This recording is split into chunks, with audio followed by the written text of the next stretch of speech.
ये मामला है औराई थाने का है। ग्राम महरौली में विक्रम कुमार जो 10 साल का बच्चा था और जिसकी हत्या हो गई थी, इसके बाद ये मीडिया में काफ़ी चर्चा में ये था और हम लोगों के लिए चैलेंजिंग था कि इसका उद्भेदन करना। और बाद में हम लोग उद्भेदन करके और सारा चीज़ आप लोगों के समक्ष रख रहे हैं। इसका ये पता चला कि ज़मीनी विवाद था इसका। विक्रम कुमार जो 10 साल का लड़का है, जिसके पिता का नाम सुशील शाह और प्रहलाद शाह में ज़मीनी विवाद था। और प्रहलाद शाह की पत्नी पुनीता देवी और प्रहलाद शाह का बेटा विद्यापति कुमार, ये दोनों इस हत्या में शामिल थे।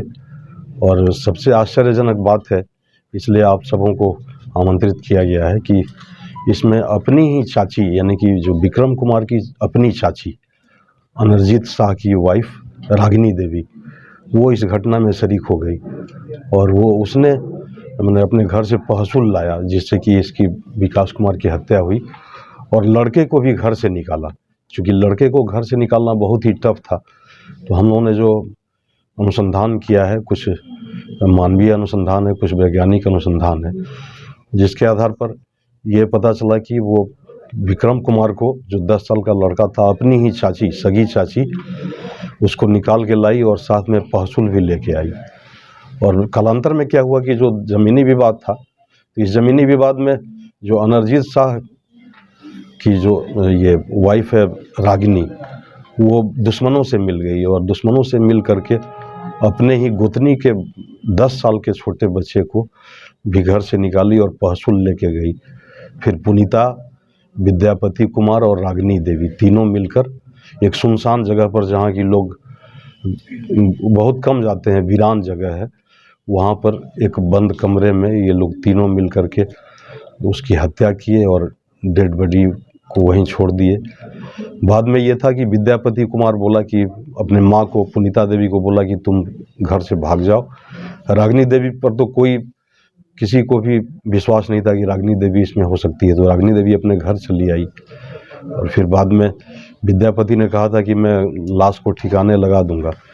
तो इस तरह से तीनों ही इस हत्या में एक ढंग से अपने की सेम इंटेंशन से शामिल हैं। और हम लोगों ने वो जिस पहसुल से गला रेत कर इसकी हत्या हुई, उसको भी हम लोगों ने ले लिया है अपने पास। हम लोग अपने हैविंग में लिया है। और साड़ी पर जो खून का धब्बा था, भले साड़ी को ये लोग खून का धब्बा हटाने का अथक प्रयास किया है, फिर भी उस पर धब्बा है, तो वो हम लोगों के पोजीशन में है। और आगे हम लोग इन तीनों को कड़ी से कड़ी सजा दिलवाने का प्रयत्न करेंगे। मेन सर, इसमें प्लानिंग कौन किया था?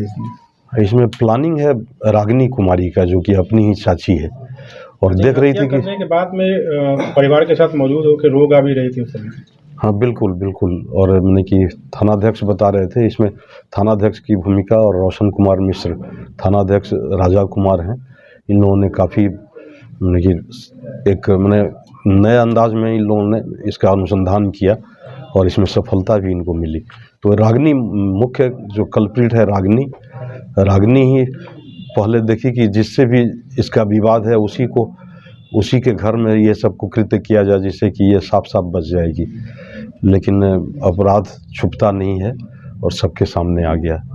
बच्चे को कहाँ से ये लोग लेकर गए थे? अब बच्चे को रागिनी जो अपनी चाची है, तो वो पतंग खरीदने के बहाने उसको ले गई थी।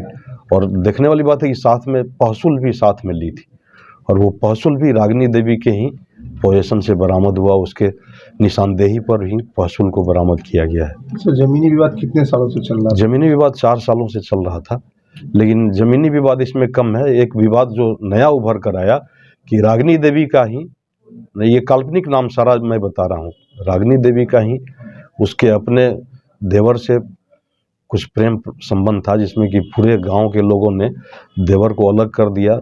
देवर दिल्ली चला गया और ये घर पे रहती थी। तो रागिनी देवी को इसका बहुत ही मलाल था कि हमको, मेरे प्रेमी को हमसे अलग कर दिया गया है। तो वो भी अपने भैंसुर सुशील शाह से बदला लेना चाह रही थी। तो सुशील शाह के बेटे विक्रम कुमार की उसने हत्या करके अपना बदला लिया। बदले की भावना से ये हुआ है।